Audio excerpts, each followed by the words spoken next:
I already regret this. I regret this immediately. I don't want to do this. I don't actually want to do this. I thought I had a funny idea. I thought I was getting a little silly with it. I don't actually want to do this. However, Void Jumpers, Volume 1, Between All Worlds. So here's the thing, right? I don't want to make an audiobook of Void Jumpers, but I want people to read Void Jumpers. And so what I'm going to do is I'm just going to read Void Jumpers. And then I'll upload this VOD somewhere. So if you jump in late, that's your problem. I'm not going to read the whole thing. So essentially, what I'm going to do, right, is notice that Void Jumpers starts with, let's get back to this stuff later. It starts with the Preginning. There's an entire prologue section of Void Jumpers. I'm going to read the Preginning.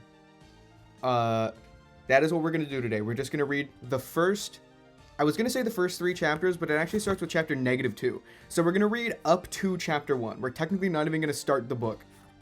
Let's look at the pages that happen beforehand, right? Special thanks to Ruby, Randy, AJ, Mom, and Dad, and to the viewers of the Nova League.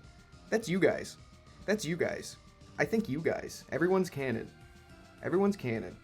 All the illustrations are by Keenan, obviously, because every story ever told is real, and Keenan is real. These are all the chapters. You can screenshot if you want. These are all the ships. We got the Makba boat with such iconic parts of the ship as the balloon and the style bar. Fun fact about the style bar. So originally, when I had this on the cover, this bar wasn't there. And AJ and Randy were yelling at me that it looked stupid with just like the yellow, we had like a few hour long argument about putting a bar there. And I finally put a bar there. And then in the actual like sketch of it, I called it the style bar, because their argument was that it looked better. My argument was that there's no like practical need for it, because everything on here has a practical purpose.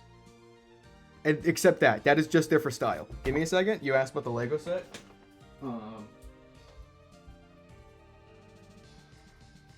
Here it is. This is the reference I used for the Makba boat. This is the Lego Makba boat. It has landing gear. Kinda. It don't really work that well. This is the Makba boat. And it's also, the render is what the cover is, just kind of cleaned up a bit for the cover. It does look better with the style bar. I agree now. I was adamantly against it at the beginning, but I agree now. Alright. I don't know how many people are here yet, but we're gonna get into it now. Well, actually, we have more drawings. This is the Turbo Crab mini ship with Korra for scale. All of these are based on Legos, by the way. You got lasers, a wing, crab compartment on the Serpent Core sailboat. How long is the book? About yay big. Like 600 pages, I want to say. Yeah, 601. Almost, or slightly over 100,000 words.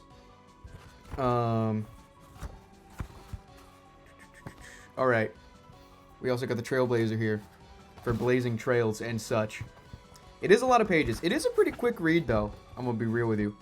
Let's get to at the beginning. The brief forward's not gonna make any sense because this stream is free, but a brief forward.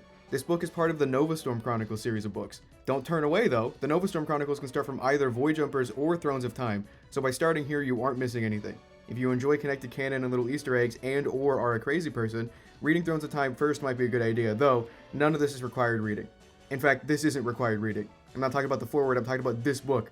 I'm surprised you made it this far and decided to purchase this book despite its ridiculous premise. It is, in fact, as stupid as it sounds. You're allowed to turn back now. I promise you won't hurt my feelings. I already have your money. In this case, you didn't pay for the book. You can turn back now. You won't hurt my feelings. I can't see the viewer count. This is all just a joke. We're doing a joke stream today. I mean, this is totally real. I quit shiny hunting. We're just gonna read this forever now.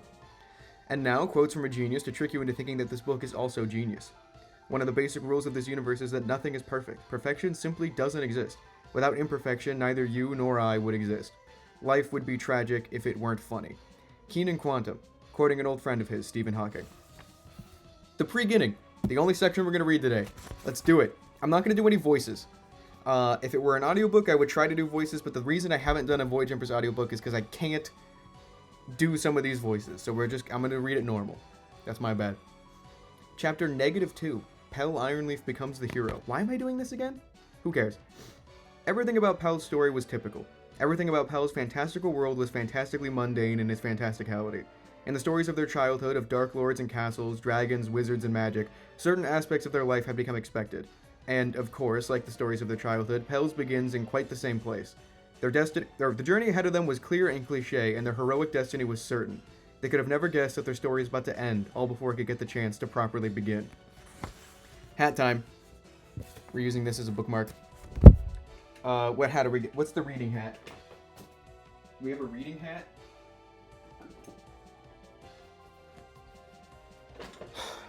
And I'm Keenan.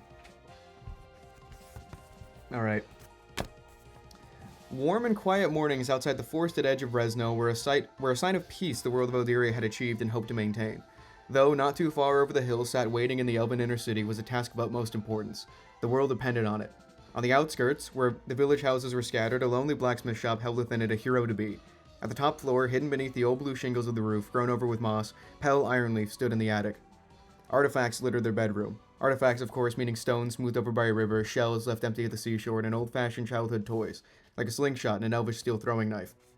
As much as this house was homely, it was never truly home. The outside world had so much more to offer. It was vast, endless. Nowhere could possibly be... I hate this paragraph. Nowhere could possibly be more expansive, more endless than the mountainous lands and ravenous seas of Eldiria. Pell knew this to be true, for Eldiria was the end-all be-all. It was all that existed, all that mattered. So you're going to go through with it then? Alexander Ironleaf, the blacksmith, asked. Oh, honey, won't it be dangerous? Leisha Ironleaf, former elven sentry, held out her hand in a futile attempt to stop her young spring from acting on a destiny they had chosen long ago. Pell said nothing as they readied their rucksack over their shoulder. They looked into their mother's eyes. Leisha's face was slender and shapely, strikingly beautiful. Pell shared the same refined facial features as their 340-year-old elven mother, and the same deep brown hair dropping down to the shoulders. They shared the same pointed ears. Pell's gaze shifted to their father. Alexander took a deep breath. He knew the destiny Pell had chosen. Pell smiled. Their freckled smile was the same as their 62-year-old human father's, though it was hard to tell, as Alexander's was hidden beneath the bushy orange beard. Their bright green eyes, however, clearly linked the two. Pell the elf was assuredly the offspring of Alexander the human. In the typical setting of Eldiria, Pell was atypical in that matter. They were half elf, half human, a rare heritage. They shared the qualities of their parents in equal parts, and they seemed all at once as beautiful as they were handsome. Pell's striking looks were a lucky accident. Maintaining a certain androgyny with their appearance was important to Pell, and it had been for most of their young life. Yes, I am actually reading Void Jumper's price tag. You know I must help my friends, Pell spoke up. With a raspy voice, they shifted to their work desk. A bow and quiver rested against it, and on the desk sat a note, wet with fresh ink. Pell glanced over their shoulder at their father. Randolph the Beige would never forgive me if I were to cower and not lend my talents to the Fellowship. I don't much like that wizard anyway, Alicia scoffed. You do promise you'll be careful, the blacksmith asked, holding his hands folded nervously in one another. Pell looked back.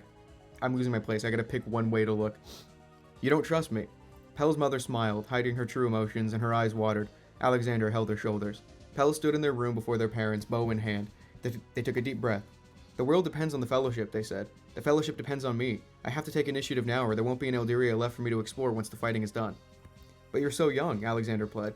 I'm 22, Pell smiled. Barely a child, Leisha concurred with Alexander. Pell laughed. They took one last good glance at their room. Well, I'm already late. No good and goodbyes if we're going to be crying through them. That's not a secret explode reward. It's pretty out there. It's not a secret at all. Pell took the note off the desk and handed it to their parents. The second the note changed hands, Pell was off. They ran downstairs and bolted out the door, grabbing an apple off the table quickly before leaving. Pell's dog barked at them as they bolted for the inner city. Goodbye, Strider, Pell yelled to their white wolfish dog playing under the apple tree. A spring in Pell's step carried them away with excitement, but a weight of dread in their shoulders held them back. Pell was not tied to the coming conflict in any meaningful way. They had volunteered for goodness' sake. They simply had to do the right thing. Fighting to vanquish evil was usually as simple as that. Pell had convinced himself that they were no exception. Alexander and Alicia Ironleaf unfolded Pell's letter, teary-eyed, and they read it. I've left now. Don't miss me. Don't wait on my return. Communication will be sparse in the coming conflict. Expect that I shall not make it back. My time to leave the nest has come. When Eldiria is saved, expect that I will not return home. I'm going to explore these lands when I get the chance. The history of Eldiria is vast and shrouded in darkness. The ring was forgotten, lost to time, and it was found again. Evil persists, despite how many times it has been vanquished. When the Dark Lord is defeated, I will find whatever darkness allowed for his presence and destroy it. I will bring peace. I owe it to myself to try. And so, with this lofty quest, I shall not return. Do not weep. Do not mourn my absence. If you fear that I have died, fear not. If it helps, simply envision me on my eternal quest. This is my destiny, one I had chosen long ago. Be happy. Goodbye, with love, your little leaf. Pell was well aware of their mortality. Hold on, art moment? Give me a second. This is not an immersive reading experience, by the way. I'm live streaming this. Art moment? Oh, huge. That's amazing. I love the way Xatu looks there. That's great. Continuing. Pell was well aware of their mortality, of the danger inherent in the journey to come. Despite being an immortal half-elf, Pell was not invulnerable. The only thing that couldn't kill Pell was age. They were fully aware that the adventure on which they were about to embark would mean their demise, one way or another. They were expecting the worst. We have the ring. All we must do is remove it from this world and the Dark Lord will be powerless. A stupidly confident, short and fat, bearded dwarf dressed in vaguely medieval garb bellowed. Outside, in a peaceful courtyard within Resno, a round table full of fantastical members of a particularly important fellowship gathered. One does not simply destroy the Ring of Power, not unless they hope to be destroyed themselves, a rugged man reminded the group. I would gladly sacrifice myself to save Eldiria from darkness, Pell spoke up. They stood out in the group as the tallest of the bunch and as the only elf. You're a part of the fellowship now, Pell. Your sacrifice cannot be condoned by those who wish to call themselves your friends. I feel like the music is a little too loud. I don't know if that's just me. That's better. A wise old wizard attempted to speak some sense into the young elf. It matters not if it is for all of Eldiria, for all of Eldiria would not be the same without all of our friends. A short young boy stood to assert himself among a crowd with which he did not seem to fit in. He slammed the very ring of power the group was speaking of on the table in front of them. Then I will do it. I will take the ring to the fires it was forged in and destroy it. Pell's eyes narrowed. A ringing in their ear caused them to twitch. No, the fat bearded fellow was about to disagree when Pell interrupted his interruption. Do you hear that? Pell drew their bow and stood straighter. Their pointed ears twinged ever so slightly, attuned to the mere change of the wind's direction. They twitched their head around, searching for the source of the noise. Goblins? The young boy asked, shivering with fear in his voice. No, something unnatural. Pell waited. Their ears pointed ahead, listening, their brows furrowed in confused thought, trying to figure out the nature of the noise. A piercing shriek punched through the air with an accompanying thunderous boom that penetrated Pell's ears. They fell to their knees, writhing in pain. Pell? The young boy cried out. Pell struggled to look up in the direction of the noise, then pointed their arrow to strike. Before the group, in the distance, crashed on a bridge which crossed a quaint stream of the idyllic Elven city of Resno, a strange thing loomed. A large, oddly shaped, dark metal object rested on the bridge. Smoke emanated off it, like embers off a dragon's scales. It was unlike anything ever seen in all of Eldiria's history. It opened with a steaming hiss. The object revealed from within it a ghoulish, mangled alien figure. The creature limped out of the ship and stepped away with 6 heavy, taloned feet onto the bridge. Pitch black exoskeletal metallical flesh covered the creature, from its bird-like talons all the way to the point where its head and neck met. The head was strikingly white, whiter than the snow of the distant lone mountain. Its short, pale face unsettled the fellowship. Its round head appeared skull-like, though not the skull of any creature known by man, dwarf, or elf. Its empty eyes, long and narrow, scanned the fellowship with a calculating gaze. Its skull-like head was the most pristine part of the creature, smooth, shining like a polished marble. Its body was a mess of shadow, difficult to discern in its shape, protected by haphazard scraps of metal. The forelimbs of the 6-limbed creature gripped the ground, feeling the cracks between the cobblestones, getting a sense of the strange world it had invaded. The front of the alien's body lifted, and the forelimbs became forearms. The creature held itself in a pose akin to a centaur, at least Pell rationalized it as such. Nothing about this creature was natural. Is it a friend or foe? Pell asked the fellowship with a shaky voice. A friend would not have scuffed the ancient roads of Resno, the wizard said. The young boy of the fellowship held his hand over the handle of his sword, ready to draw it. The alien's eyes locked on the boy, and then its attention shifted to the ring of power sitting on the round table behind him. Such Fortnite moments? Okay. The dwarf readied his battle axe. Aye, that's no goblin. I don't know what it is, he grumbled. Which means it's a foe. Pell let their arrow fly, sending it with pinpoint accuracy into the thin right eye socket of the hideous creature. The arrow struck with a twang, hitting the back of the alien's skull. The creature flinched, holding its strong arms to its face, and recoiled slightly. Nice shot, Pell, the wizard commended them. Pell's face was colored not with satisfaction, but with concern. Go, Lono, take the ring. Run. What? The alien hissed, almost mockingly. It lifted a large middle claw in its hand and it struck against the arrow, ripping it from its long skull. It was unaffected by the shot to the eye. Guards! Pell yelled out.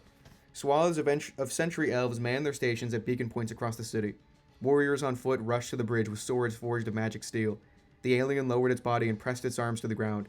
It crawled forward, snaking with its body close to the street like a lizard, dragging behind it a long tail that ended in flukes like that of a fish. Its body jittered as it slithered, twitching uncontrollably. Lono took the ring, placed it in his pocket, and searched for a place to run. He paused. Mr. Lono, there's no way out, the young boy's friend called out. We're doomed. Lono looked back with fear in his eyes. Pell pulled on the string of their bow and fired arrow after arrow, in sync with their elven comrades across the city. A constant barrage of arrows led to some lodging themselves into the alien, alas, to no effect. Most of the arrows simply bounced off. This is some sort of dragon, a man in the fellowship commented. Pell shook their head. I've studied dragons. This is no creature of Eldiria. The friendly wizard stood and readied his magical staff.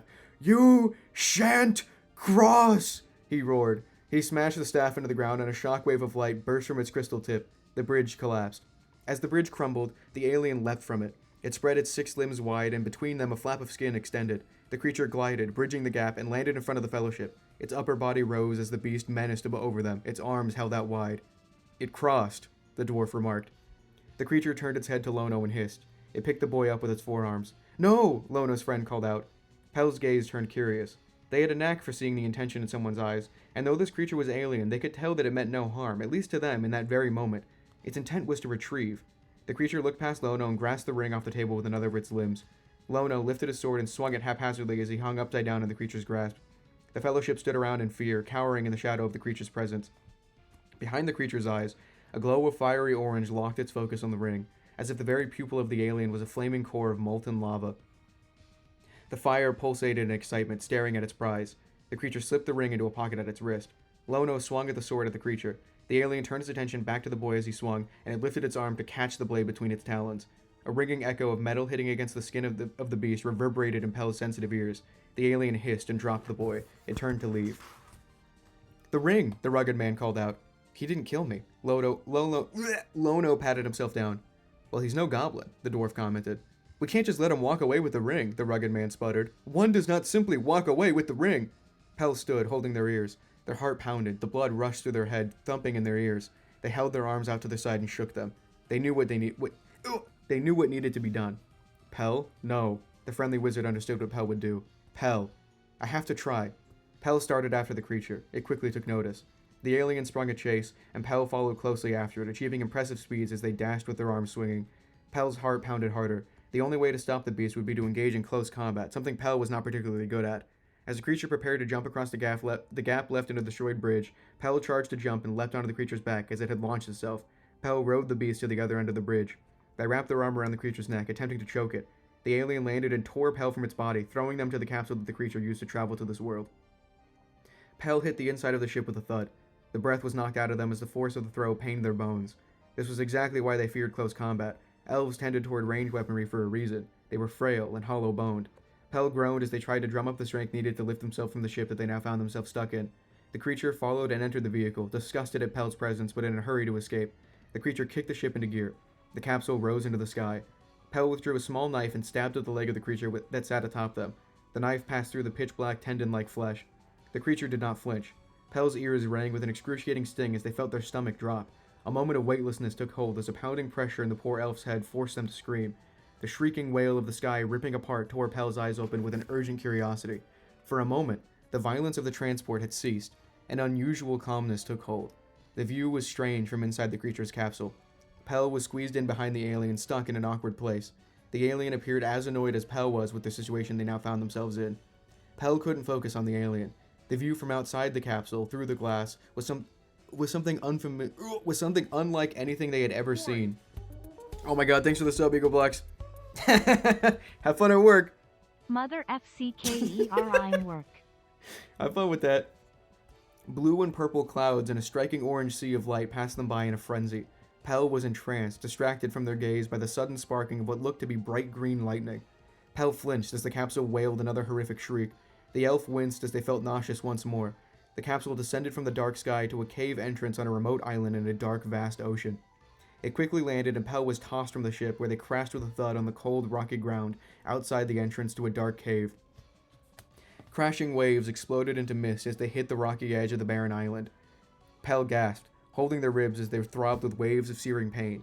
Their hair stuck to their face as it was drenched with a violent downpour of frostbitten rain. Oh my god, thanks so much for that, Poker Age. That's hilarious. Read Void Jumpers, by the way, so real. Terrible hisses and confused growling surrounded the elf on all sides as creatures like the one that had stolen the ring stood about, patiently awaiting their comrade. The darkness of the night masked the thieving aliens' shapes, hiding them in shadow, but their bright white heads stood out, floating around Pell, haunting them with their ghostly visage. They hissed and snapped at Pell. Lightning shattered the air, and the brief light allowed Pell the chance to see the melting stars of the broken skies, infested with flying demons bearing golden wings, their screeches filling the air. Space itself seemed to cry through ancient wounds. Pell was not in Eldiria anymore, but in a place far more forsaken. The ring thief alien appeared behind Pell and kicked them as more lightning struck into the dark ocean. The aliens chuckled with echoing hisses. Pell was kicked around a few more times before the alien barked a demand at another of its kind.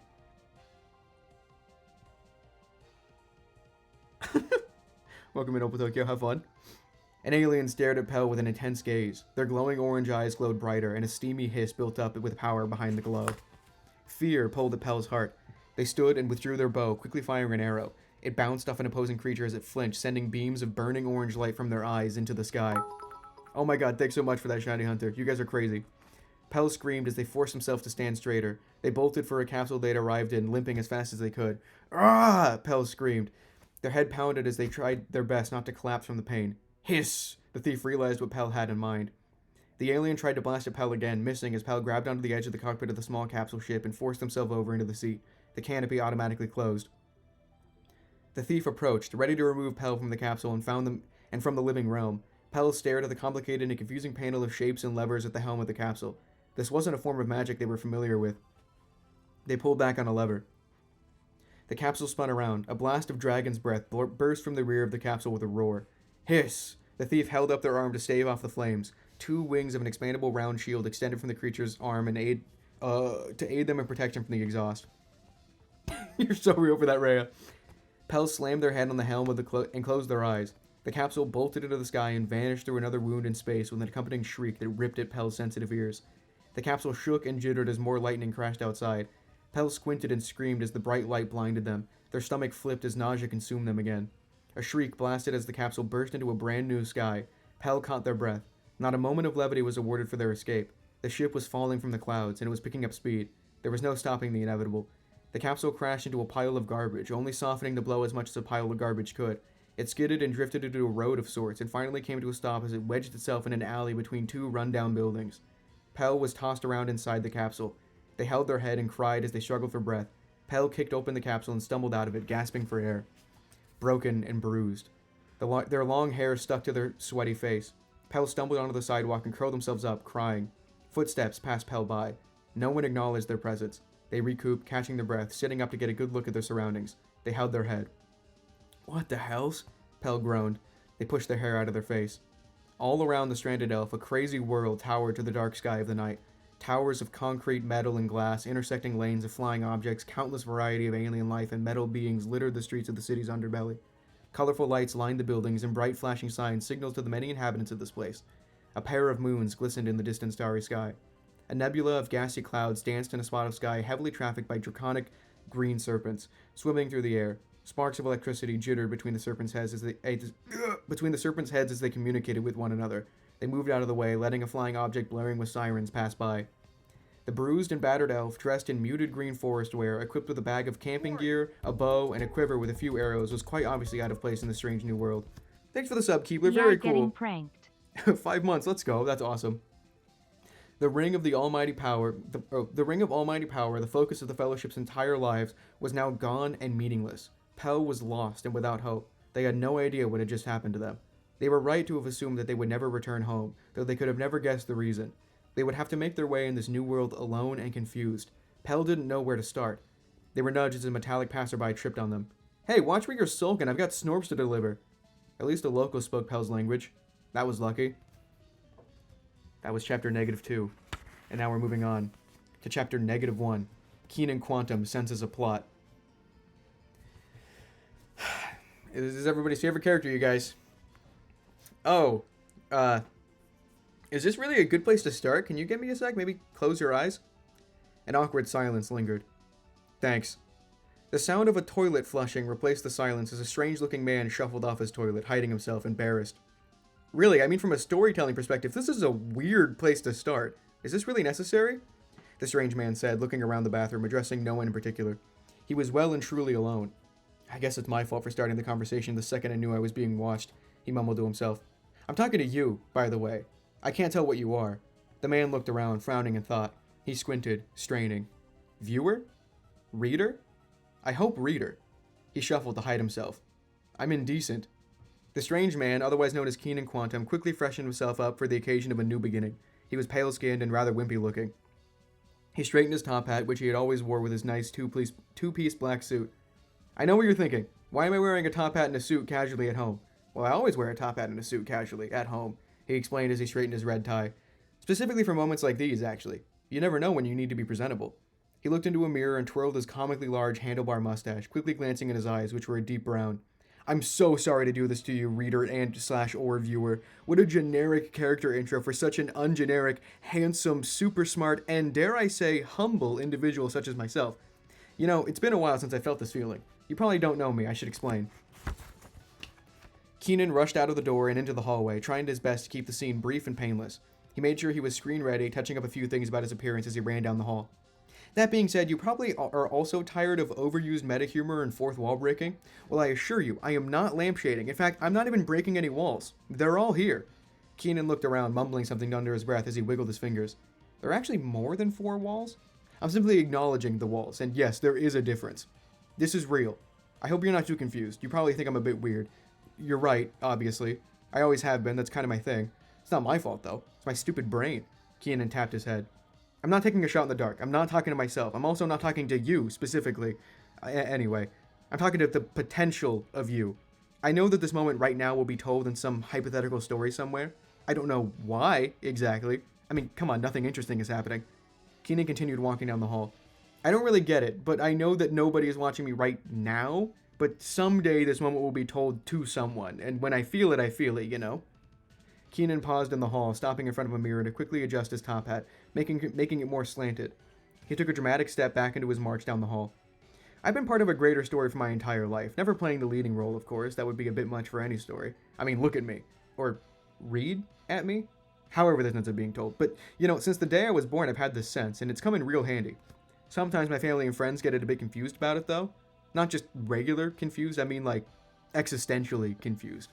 I don't blame them. It's kind of scary if you think about it the wrong way. They think that every time I acknowledge a certain unseen and unheard audience, it means that they aren't real, that their lives are just words on a page or pixels on a screen, that they're playing a part for someone's enjoyment. That's not true, though. Keenan straightened his tie.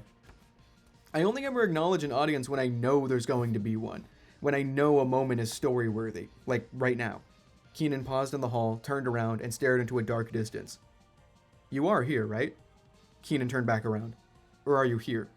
Keenan shook himself and kept walking. I'm not crazy.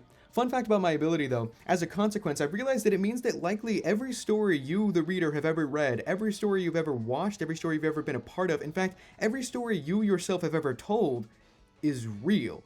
At least, that's the working theory. The multiverse, bear with me, we don't know if it's real, but I'm operating under the assumption that it is infinite. Somewhere in a universe slightly to your left, there exists a fractionally different version of you and your world.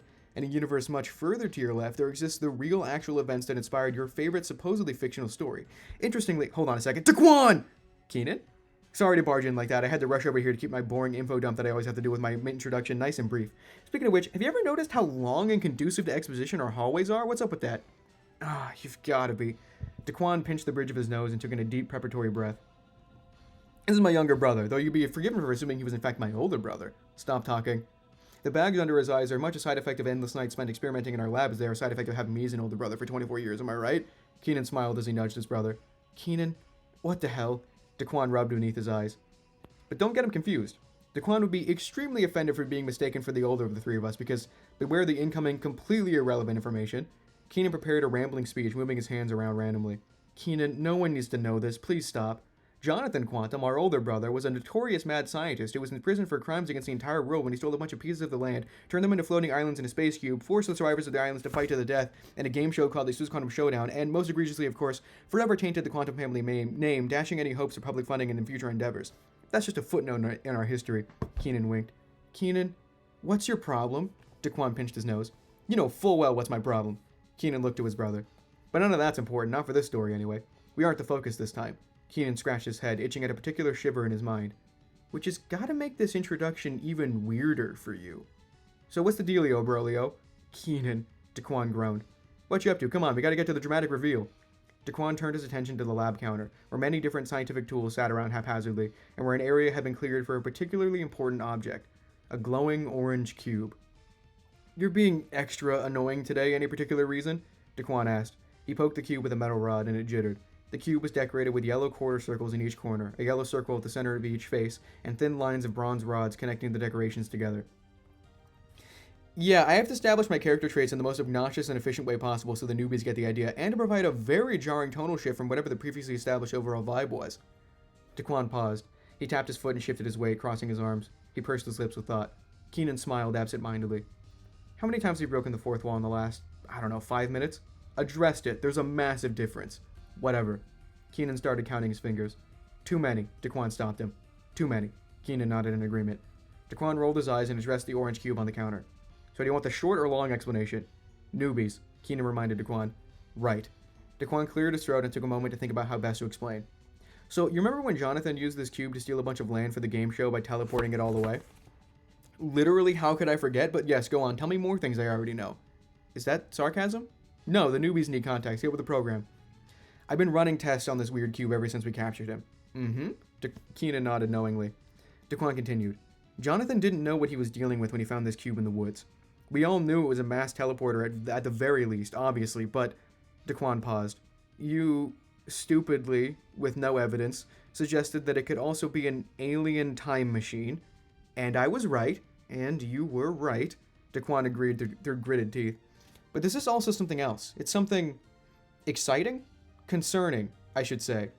Keenan's mood shifted with Daquan's tone. He was taking this lightly, but not anymore. He waited with an anticipatory brow raised, not having more than a vague feeling what was to come. Daquan tapped his foot. Your... thing that you can do, Daquan tapped his head as he thought. It basically confirmed the existence of the multiverse, but of course that wasn't enough reason to secure funding for the lab. Nobody believes you. And why should they? None of this makes any sense. But we don't need funding anymore, Keenan. We don't need to find evidence of the multiverse. We don't need to find a way to explore it. Why not? Keenan. Daquan placed his hand on his brother's shoulder, staring into his eyes. This cube didn't come from space. It came from much, much farther. Keenan understood as his eyes twinkled with hope and childish wonderment.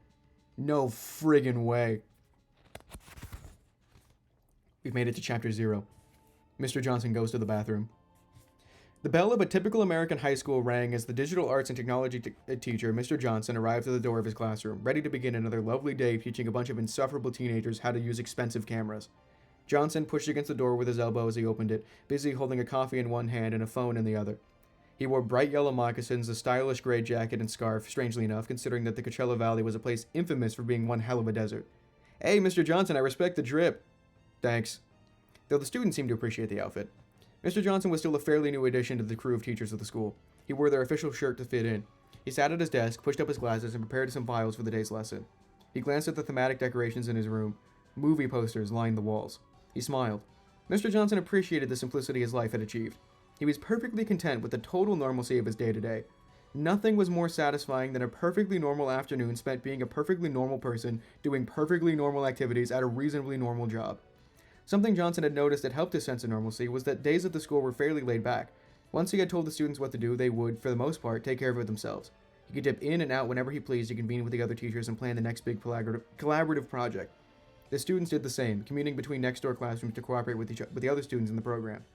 The generic, perfectly normal, not at all extra-dimensional door to Mr. Johnson's classroom was naturally one often used by countless people each day. It had been opened and closed, entered and exited through countless times on a near daily basis for decades. There was no reason to believe whatsoever that there was anything special to do with this completely normal, totally extraordinarily, not extra-dimensionally, unusual classroom door, barely coated in old chip green paint. It was so unremarkable, in fact, that any amount of time spent remarking it would be a waste of time and very strange. As far as doors go, it sure was one. Alright, so the file should be in the classroom folder. Just follow the steps and have it done by the end of the period. The chatter of the classroom started before Mr. Johnson had even finished relaying his instructions. The students quickly went to work, or pretended to at least, and Johnson was left to attend to his daily ritual. He stood up to quickly go to the bathroom. He carefully pushed the classroom door open, leaning on it with his back. He spun around as the door closed to arrive in what he thought would be outside the classroom and into the open-air hallway. He had no reason to think that he would appear anywhere other than outside his classroom. The door was, in fact, normal, of course. Johnson paused and stared. Pure white surrounded him. He found himself enclosed by a void of nothing. He and the freestanding classroom door stood out in this void, completely contrasting against the bright, infinite white. He stared at himself. Surely he must be dead. What a weird way to go. Hello, Mr. Johnson, human male from Earth, space-time dimension coordinates OTL 220, a woman's voice echoed. Johnson turned, expected to be met with the face of God or maybe some sort of angel or angel analog, ready to escort him to the great beyond or something. Ah! Johnson reeled back in fear. A massive, towering figure sat before him. No angel, no God. It was a really, really big raccoon. What? Fear not, Mr. Johnson. Ah! I said fear not. Ah! You're fearing, Mr. Johnson. Ah! I said not to. Mr. Johnson stumbled back and fell through the classroom door.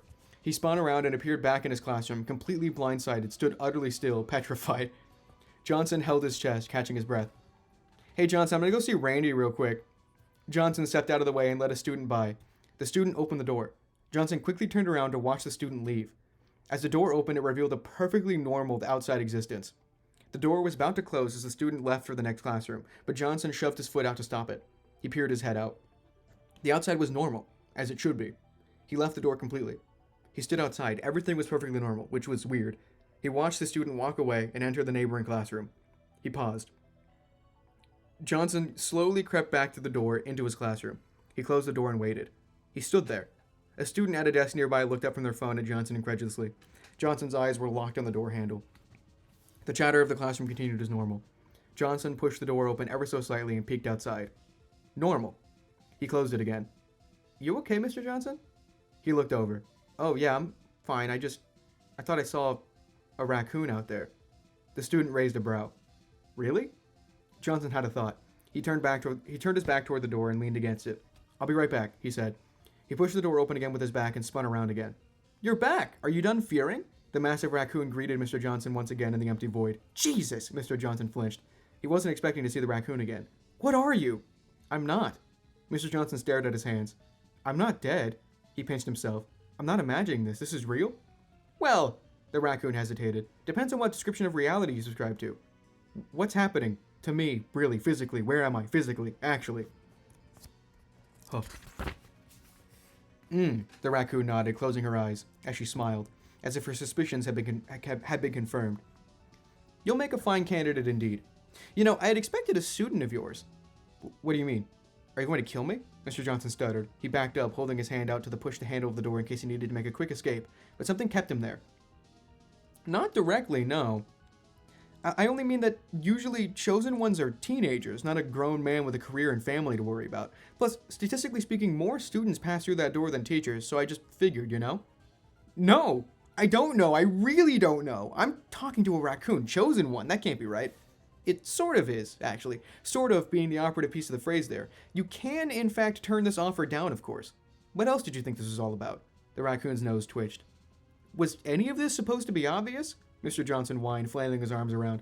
He stepped away from the door. The raccoon tilted her head and lifted a brow. Are raccoons not common quest givers in your world's popular culture? No. Not that I know of, anyway. Definitely not where I'm from.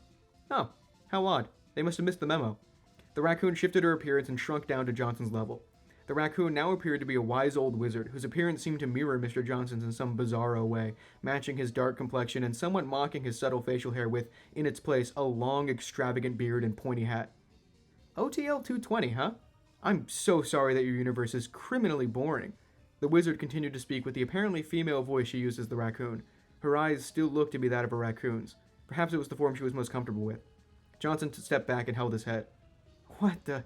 He blew out some air and held his hands to his back of his head as he paced around. Okay. He stopped and turned to face the wizard. So I'm the chosen one? Why? Don't give yourself too much credit. You weren't the chosen one, and it's not that you were chosen at all, per se.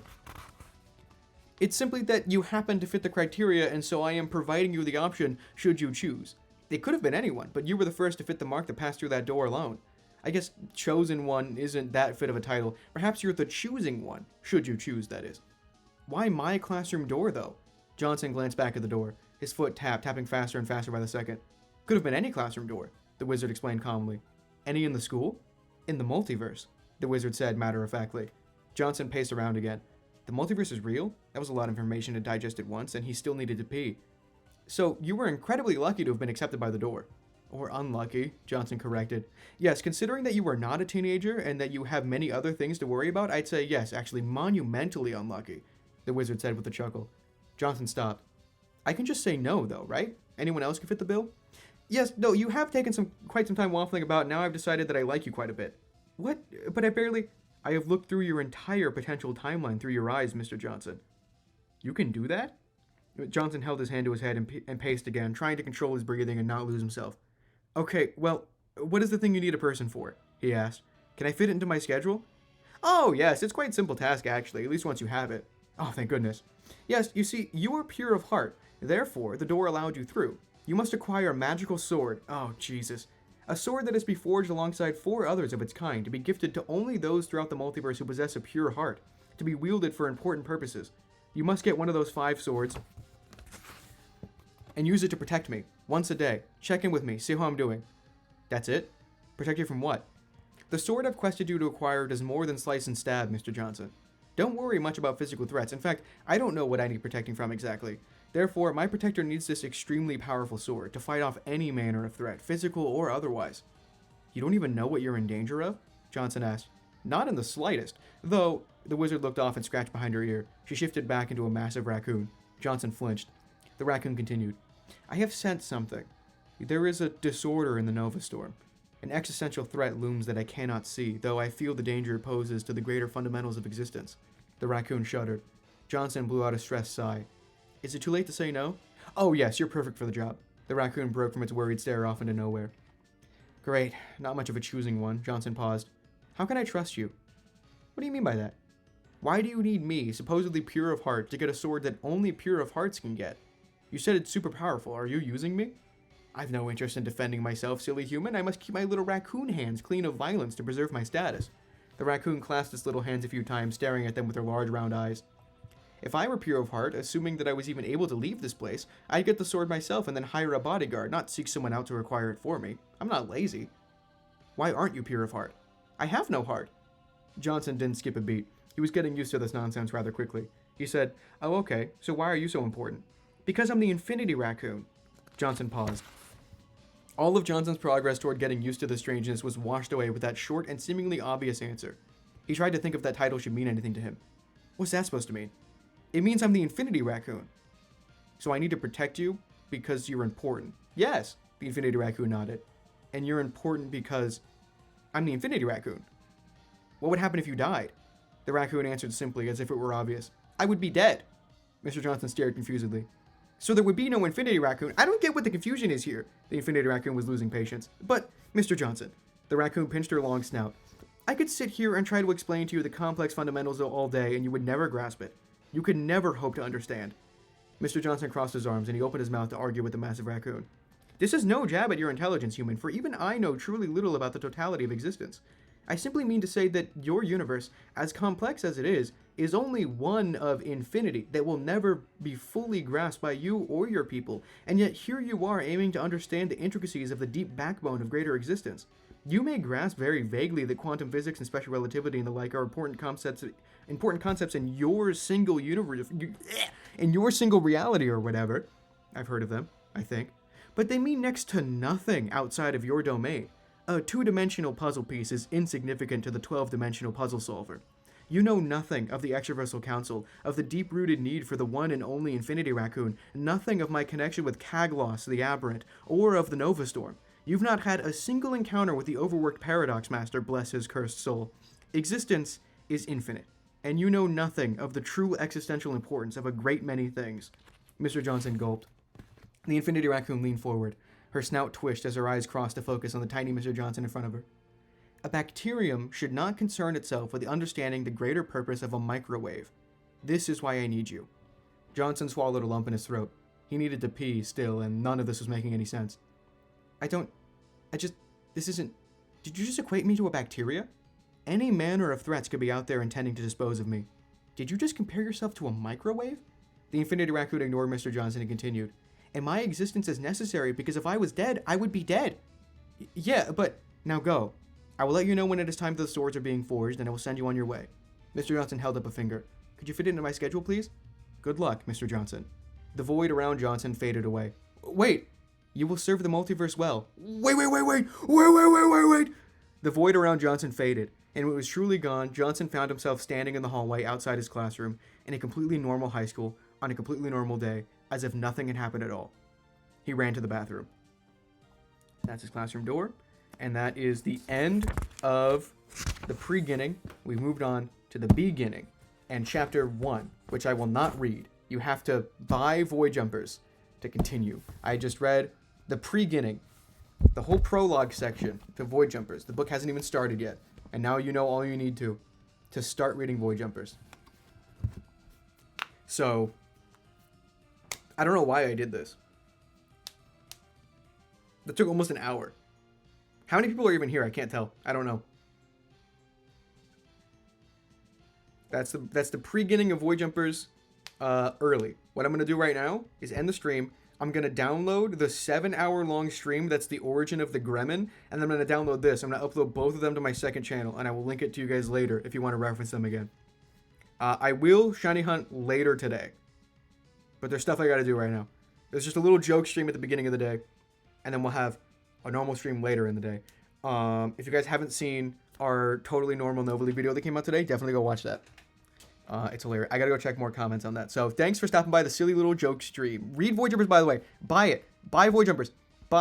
Read,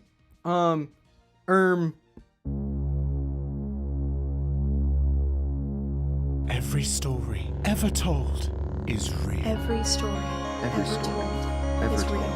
Every story ever told. Every story ever told is real. Every story ever told. Every story is real. ever told Every story ever told. is Every real. story ever told. Every story ever told is real. Every story ever told is real. Every story ever told is real. Every story ever told. Every story ever told is real. Every story ever told Every is story real. ever told Every story ever told is real. Every story ever told is real. Every story ever told is real. Every story ever told is real. Even yours.